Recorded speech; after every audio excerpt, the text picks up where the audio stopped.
Damian on Design this week. We're going to take a look at a company called Scavolini and a local gal and her sister who have now created a phenomenal place for you to access this beautiful product. Scavolini has been producing kitchens for more than 50 years.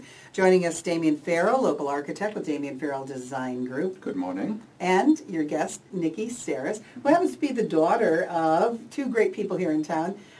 Your mother, Ellie, and father, Dennis, great people with Main Street Ventures. That's true. Yeah. And entrepreneurialism, I think, runs in the family. Well, obviously. It does. It might be genetic. And you got into this business now because of your sister. Tell us about how this all came about. Yeah, she was in the process of getting her PhD in clinical psychology and saw a picture of this red kitchen and said, oh my God, I've never seen anything like this before, and went to her advisor and took the catalog and said, I need to take a year leave of absence. And sure enough, her advisor thought that maybe she needed also to be put on medication.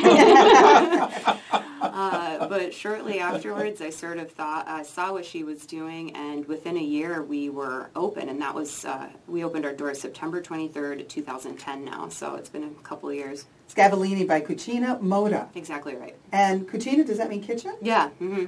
It roughly translates to stylish kitchen. Stylish kitchen. Yeah. And these are incredible products. I mean, it's just absolutely. It's just gorgeous I have stuff. not seen anything like this before. Yeah, so the Italians are definitely not shy about using color. We certainly can accomplish more neutral and transitional looks. We sort of, in Michigan especially, go for the clean sort of kitchen that people can have in their home for 10 plus years, and we use a lot of wood products or paint, lacquers or tempered glass, things that you can really only get through Italian manufacturers in my experience. So The thing that I shouldn't say surprising, but the thing that actually warms my heart from a design and architect's point of view, here in the Midwest we've been traditionalists. We are really traditionalists for the most part.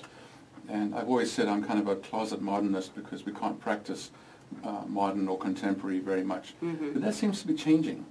And you guys have made a bold step here, bringing and representing just this one line, because this is that's the image of Scavolini, is this very clean, contemporary look.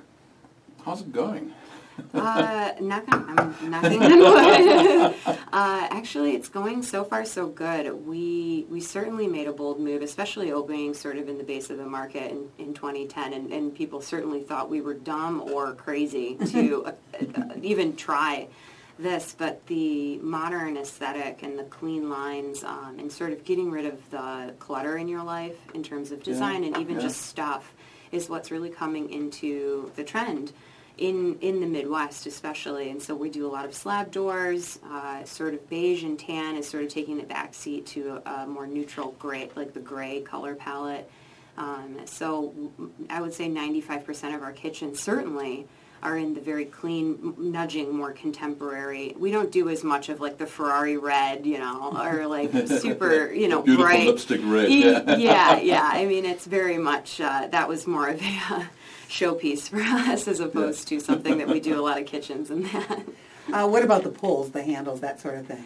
Handles we're seeing a lot less of. We do more in a channel system, so it takes away some of the breaking of the doors. The doors we see also more slab door, meaning that there's no frame around it. You don't see any of the hinging. It's all sort of hidden behind this just, completely smooth, flat door. So even if it's a wood, we don't see any frame. So you can, a lot of times for us, we do a lot of mixing and matching, especially in Michigan, because we can put this type of style, a more contemporary style, in like a colonial house or a bungalow or something that isn't necessarily contemporary looking on the outside. So we'll do, a mix and match sort of things that people are a little bit more familiar with, like wood, and then we'll mix it with like a glass or a glossy lacquer or something. That was going to be my question, because of the market, most of the work, I think, has been remodel work. Yeah, a ton. And so you're seeing contemporary kitchens coming in the remodel work. So even in houses that have very distinct traditional style, people are mixing it. Okay. Yeah, a ton. We are making efforts always to understand what our clients are wanting, and in large part, the thing that's changed for us over the last 4 years now that we've been open is where we were once 100% remodel, we've now started to integrate some of this new build, which obviously wasn't happening too much a few years ago. And a lot of what we see is people downsizing, moving into smaller spaces, incorporating contemporary design both in their furniture, but in our case, in kitchens and bathrooms, and spending more time and effort on what their design aesthetic is. It's like the transition of, like, we're used to going and picking out shirts and shoes and clothes that we identify with on a personal, emotional level, and I see that translating into how we style our homes more than ever. And I think things like IKEA, HGTV allows people to, Pinterest allows people to really see what's out there more easily than they ever have. Before they were just concerned about the room layout. And, Totally. And how the house, that sort of design of the house, but now we're really focusing on what goes into those rooms. Yeah, 100%. And it's also, more accessible, I think, than ever. Before it was sort of this higher echelon thing that you only read in Architectural Digest and Dwell magazine, and it was this, sort of snooty mentality, and I think that it's coming down to planet Earth. So. Yeah, it is. You guys have definitely, with our experience in working with you, that has changed it, because you're right, because it wasn't accessible to us for the longest time. It remained at arm's length and remote, and therefore something that was terribly dear and hard to get to. One of the styles, door styles they have, which I find really intriguing, is this curved front. And so describing it on the radio, it's something that curves from the base of the cabinet away from you towards the top of the cabinet. And to me, it almost has an automotive, and I think obviously that's our Detroit influence in this area, but it has kind of an automotive feel to it, doesn't it? It has that sloping hood or trunk feel. Yeah, exactly. It's very different. How's that line going down? Are people gravitating to that? Yeah, for Scavolini, it's definitely one of the more conceptual models. It's not for everyone. The designer that created this vision in collaboration with Scavolini, his name is Giugiaro. Okay, so he's Italian, obviously. Say that 4 times fast. But in fact, he designs for Ferrari, for Camaro, and so the fact that you picked up on the car look is the door of the kitchen literally looks like a door of a car. Yeah, it does, doesn't it? Yeah. Very much so, in the very sleek curvature of the door. It's hard to accomplish. Not every material or manufacturer can make this curve, because you're essentially taking wood and you're bending it in a way that well, and it has to be perfectly consistent, because if you put a bunch of them together, I mean, imagine if they're slightly off. It'd be kind of wavy. wavy. So it speaks a lot to the craftsmanship, too. Definitely. How much interaction have you guys been able to have with some of the designers? From Scavolini or from Scavolini? Well, with Scavolini, we actually, Scavolini, interestingly, is out of Italy. We import directly. It's still a family-owned company. So Walter Scavolini is this adorable older Italian gentleman. He's like 5'5" or something. He's just this little guy. But he founded the company, a little over 50 years ago. He still runs it. So we've met him. His son is the person that oversees Scavolini America, and so we know the family. Alisha and I, my sister and I, who's my partner, and her husband, who's the construction arm of our business, we go to Italy obviously as often as we can. It's the best business write-off ever. But we're really fortunate in that we sort of came upon this company that they really feel strongly about what they manufacture and produce. They stand by their product, and it makes it easy for us to also stand by it, because we know that it's crafted with care and integrity. Also in a green way. They make every effort to save the environment, so to speak. So we're really proud to represent them. Our guest is Niki Serras, and she is with Scavolini by Cucina Moda, a company she owns with her sister, based in Birmingham and in Chicago. Correct. We just opened, we opened the Birmingham store in September 2010, and we just opened the Chicago store in the Merchandise Mart, which is right downtown Chicago, this year, January 13th. And I was actually... These days are burned in your memory. Yeah, seriously. And even more so, I was married January 11th, 2 days before. My God. It was a really busy 6 months leading up to that. My gosh. So it was a really big step for us. We're really excited. Do you envision going even farther out, to maybe to the West Coast with this as well? Yeah, there is some amount of representation of Scavolini in America. So most of the major metropolis have representation. So there's one in Miami and Jersey and obviously New York City. So Alisha and I would love to see how that some of those cities that don't have one, see how that might be able to be places that we can, grow even larger. Mm-hmm. I would love to follow in the footsteps of my parents and open up multiple locations. Yeah.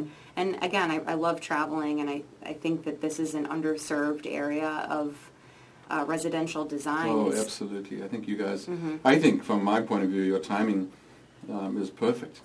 I'm knocking on wood. Yes, we are seeing this, and we've talked about this on the show many times, this movement, the whole chicness right now of the mid-century modern, and how 10 years ago it was something that was frowned upon, now it's the thing to have. Definitely. So it's influencing all the pieces that go into it.